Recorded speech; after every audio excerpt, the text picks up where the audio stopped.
জাফলং মানেই কি শুধু পাথর আর নদী? এই জায়গাটার ভেতর লুকে আছে এক গোপন জগৎ, যেখানে মানুষ থাকে একটু আলাদা নিয়মে, আর প্রকৃতি এখানে যেন একটু বেশি আপন, একটু বেশি নীরব।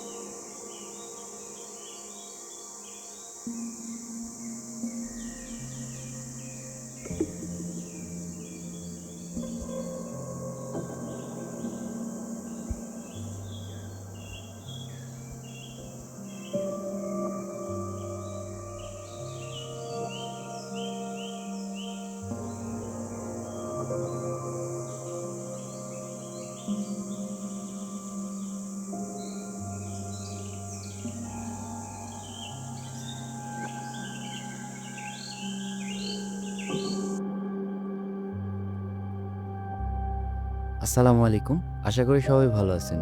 Welcome back to the Bhoboghure. Sylhet ভ্রমণ সিরিজের এই পর্বটা একটু আলাদা। আজকে আমরা জাফলংয়ের ভেতরে ঢুকবো খাসিয়াপল্লীর সরলতা আর চা বাগানের প্রশান্তির গল্প শুনতে। চাইলেই হয়তো ট্যুরিস্টরা কেউ এখানে আসে না, কিন্তু আমি এসেছি কারণ ঘুরে বেরিয়ে অচেনাকে চেনাই তো একজন ভবঘুরের নেশা।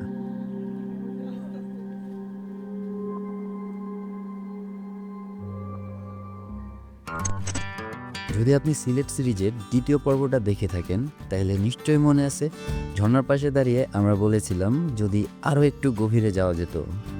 আজকে ঠিক সেটাই করতে যাচ্ছি।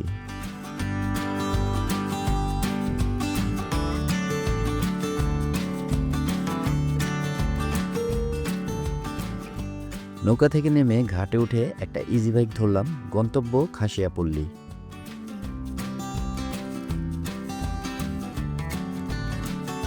রাস্তা একটু কাঁপা কাঁপা, কখনো পাথুরে কখনো কাঁচা, কিন্তু আশেপাশে প্রকৃতি এতটাই শান্ত যেন মনও নিজে থেকেই স্থির হয়ে যায়।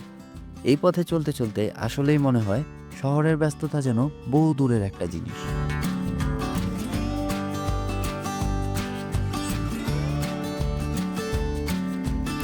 চা বাগান, সুপারি গাছ, গাছের ছায়া আর পাখির ডাক, সব মিলে ধীরে ধীরে এমন এক গ্রামে পৌঁছাইতেছি যেখানে মানুষ আর প্রকৃতি একসাথেই থাকে, কোনো সংঘর্ষ ছাড়াই। এই জায়গাটা শুধু চোখে দেখার জন্যই না, মনেও রেখে দেওয়ার মতো।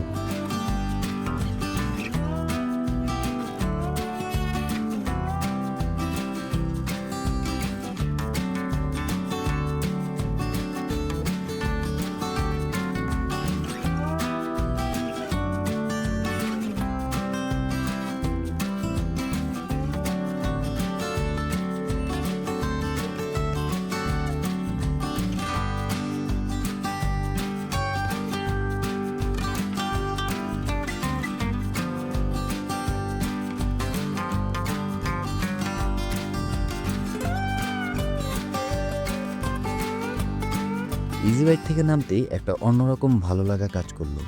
কেমন জানি এক শান্ত সবুজে মোড়ানো দুনিয়ায় চলে এলাম। এই পল্লীটা খাসিয়াদের, মানে বাংলাদেশের ক্ষুদ্র জাতিগুলোর মধ্যে একদম ইউনিক একটা গোষ্ঠী। খাসিয়া জাতি মূলত পাহাড়ি অঞ্চলের বাসিন্দা, আর তাদের জীবনধারায় আছে এরকম আলাদা একটা ছাপ।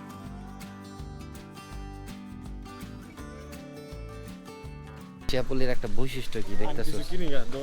খাসিয়াপল্লীর একটা বৈশিষ্ট্য হইতেছে প্রত্যেকটা বাড়ি মানে পিলার দিয়া উঁচা করা। হ্যাঁ, এর মানে অনেকে মনে করতে পারে যে পানি টানি উঠে, কিন্তু আসলে এমন না, এটা ঐতিহ্য, এটা ওই এমন। দেখ প্রত্যেকটা বাড়ি মানে কোনো কারণ নেই, হ্যাঁ প্রত্যেকটা বাড়ি বিল্ডিং ও সিঁড়ি দেওয়া, বিল্ডিং গুলা তো নিচে পিলার দেওয়া।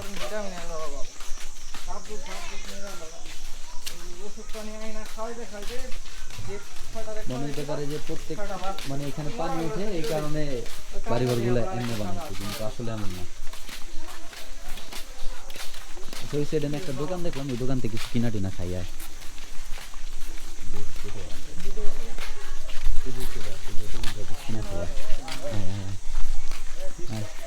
এই এদিকে আয় বেটা, এদিকে আয়, কোনটায় কোনটায়, এই যে দোকান।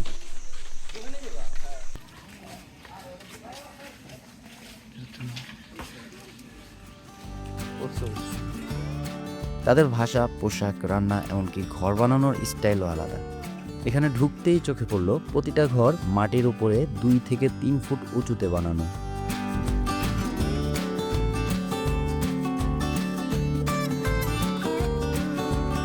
সব মিলিয়ে খাসিয়াপল্লীটা আমার কাছে শুধুই একটা গ্রাম না, এটা একটা জীবন্ত ঐতিহ্য, যেখানে মানুষ এখনও প্রাকৃতিকভাবে বাঁচে, নিজের সংস্কৃতিকে আঁকড়ে ধরে রাখে। আর এই সরল জীবনটাই হয়তো তাদের আসল সৌন্দর্য।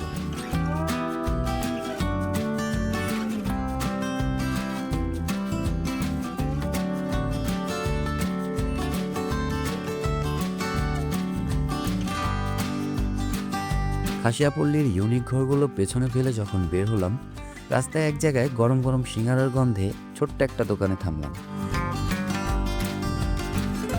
আর দোকানের সামনেই এক টিয়া পাখি দূর খাচ্ছিল, এমনভাবে তাকাইতেছে যেন সেই আমাকে জিজ্ঞেস করতেছে কোথায় যেতেছো ভবঘুরে।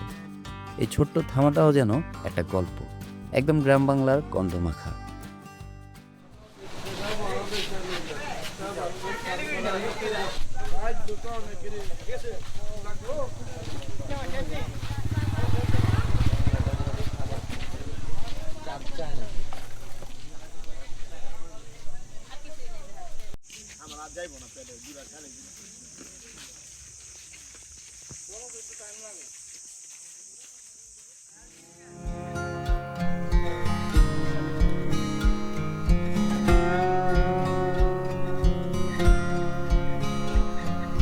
যখন খাসিয়াপল্লীর সেই নিঃশব্দ গল্পগুলো পেছনে রেখে বের হলাম, তখনও মনটা ওখানে পড়েছিল। কিন্তু সামনে যেই দৃশ্যটা আমাকে আলতো করে জড়িয়ে ধরলো, সেইটা জাফলং চা বাগান। এক কথায় বললে সবুজের একটা বিশাল ক্যানভাস। চোখের সামনে শুধু চা পাতার ঢেউ আর দূরে পাহাড়ের নীল রেখা। মাঝে মাঝে পাতার ফাঁকে সোনালি রোদ এসে পড়ে, মনে হয় কেউ যেন আলতো করে ছুঁয়ে যাচ্ছে। এই চা বাগানটা সিলেট জেলার গোয়াইনঘাট উপজেলার জাফলং রাধানগর এলাকায়, পেন নদীর অববাহিকায় আর খাসিয়াজৈন্তা পাহাড়ের পাদদেশে এমন এক পরিবেশ যেখানে প্রকৃতি নিজেই চাষ করে চা। এখানে আসার পর মনে হয় সময়টা একটু ধীরে চলে, কেউ যেন ঘড়ি থামিয়ে রেখেছে। শুধু বাতাস, পাখির ডাক আর পাতার শব্দ।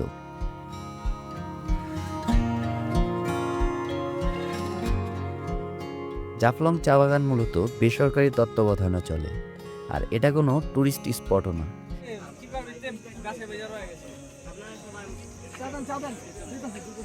কিসের চা? মালটার চা।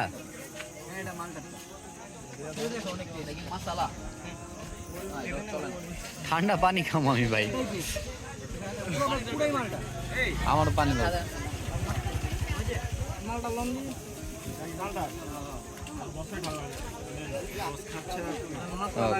এটা দাও না, তুই লঙ্কা খা, কাঁচা লঙ্কা খা। আমাদের সাথে একটা ছোট আছে, এই যে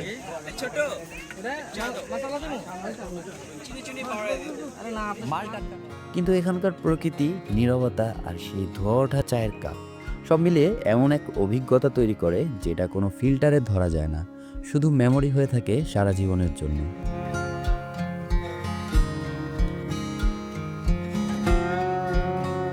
এই চা বাগানে হাঁটতে হাঁটতে হঠাৎ মনে হলো প্রকৃতিও যদি কথা বলতে পারতো, তাহলে হয়তো বলতো থেমে যাও, এখানে একটু বিশ্রাম নাও। জীবনের তাড়া তো থাকবেই, কিন্তু মাঝে মাঝে এমন একটা সবুজ কোণ দরকার, যেখানে মন আর শরীর একসাথে আরাম পায়। এই ভ্রমণটি ছিল শুধু নতুন জায়গা দেখার নয়, বরং এক সংস্কৃতির আরও কাছে যাওয়ার একটা সুযোগ। বাংলাদেশের আদিবাসী সম্প্রদায়গুলো তাদের ঐতিহ্য আর জীবনধারা ধরে রেখেছে, যা আমাদের সকলেরই জানার ও শ্রদ্ধার দাবি রাখে। আমাদের দেশের এই সরল ও সুন্দর মানুষদের জীবন থেকে অনেক কিছু শেখার আছে।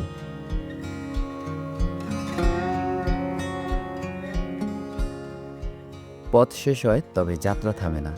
প্রতিটা ভ্রমণ আমাদের একটু করে বদলায়, একটু করে শেখায়, হারায়, আবার খুঁজে পাওয়ার অনুপ্রেরণা যোগায়। এই যে আমি ঘুরে ফিরি আর খুঁজে বেড়াই অজানা সব প্রান্তর, আসলেই কি শুধু জায়গাগুলো দেখি? না, আমি খুঁজি গল্প, মানুষের, প্রকৃতির আর সময়ের গল্প।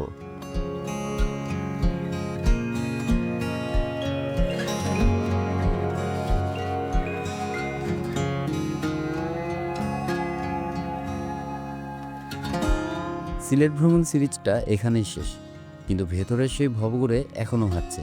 হয়তো আপনার মধ্যেও সে হাঁটছে। আবার দেখা হচ্ছে অন্য কোনো অচেনা সকালে, অন্য কোনো জায়গায়, এই একই উদ্দেশ্যে। ততদিন নিজেকে খুঁজে ফিরুন, প্রকৃতির কাছাকাছি থাকুন, সুস্থ থাকুন, আর ভবঘুরের সাথে থাকুন। আল্লাহ হাফেজ। ভিডিও ভালো লাগলে লাইক করতে পারেন। সিলেট সম্পর্কে আপনাদের এক্সপিরিয়েন্স জানাতে কমেন্ট করতে পারেন।